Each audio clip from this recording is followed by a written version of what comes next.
$800 a year. The fine is $2,000 a year.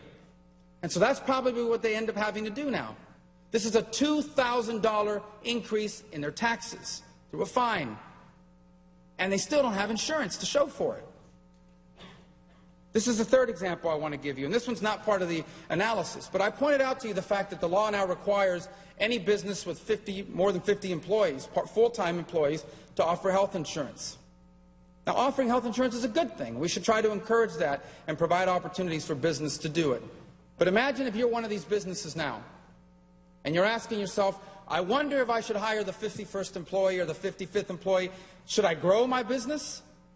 Well, as a result of this new mandate, maybe you decide not to now. How much will this cost us? It's $2,000 per employee if we don't comply.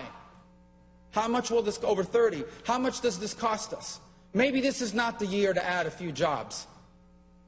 Even worse, maybe they'll decide, you know what, maybe we should become a part-time business. You know where I hear a lot about this? I heard a lot about it in my campaign. Franchises. You know, the Taco Bells and the McDonald's, those aren't owned necessarily by McDonald's or Taco Bell. They're owned by a small business owner who maybe has one or two of these businesses. They're going to decide to make everybody part-time because they can't afford to pay the fine and they can't afford to provide the insurance. So this would be a bad idea no matter what the economy is, because now you're discouraging them from growing their business. No matter what our economy looked like, this would be a bad idea. But let me tell you why it's worse. Number one, guess who gets to enforce all this stuff? Guess who you have to answer to? Guess who you have to prove to that you have insurance? Your neighborhood-friendly IRS. That's who's in charge of enforcing this.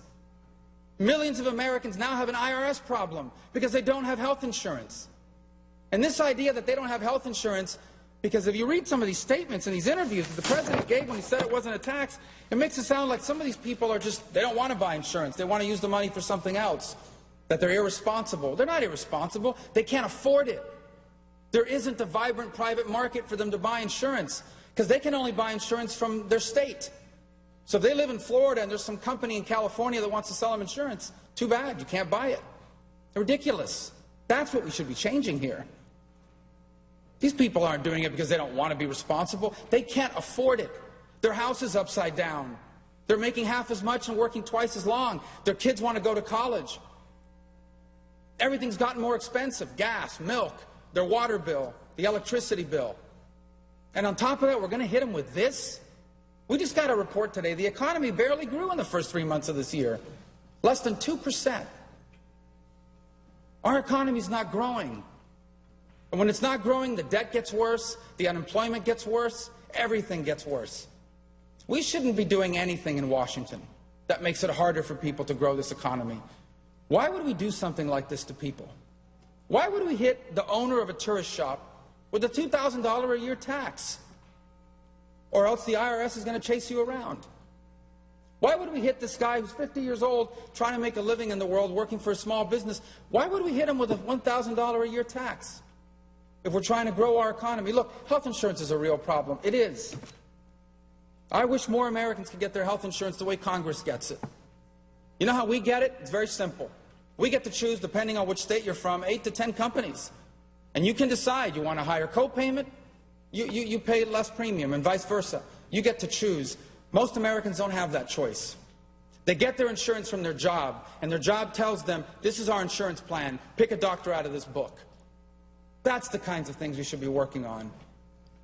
And so, apart from everything else, this is a terrible idea because it hurts our ability to grow our economy. This is the real-life impact of this bill. This is the impact this is going to have, and you're going to see it. You're going to see it in a further downturn in our economy, in more slowing in economic growth. This is going to have a real impact. This is a big deal. People across this country and across Florida have every right and every reason to be worried about the impact that this is going to have on them. My friends, this is a middle-class tax increase. And millions of Americans now have an IRS problem.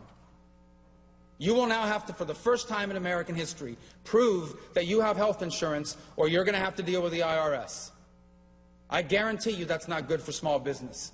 I guarantee you that's not good for the middle class. I guarantee you that's not good for economic growth. That's where we're at today. And if there's anything I hope we can do here, I wasn't here when the health care bill passed.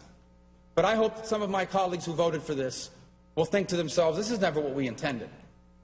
We want to help people that are uninsured, but not like this. This is never what we wanted to do. I hope that enough reasonable minds will come together to either suspend or repeal this, and let's start from scratch. Let's come up with a real plan to deal with the health insurance crisis in America.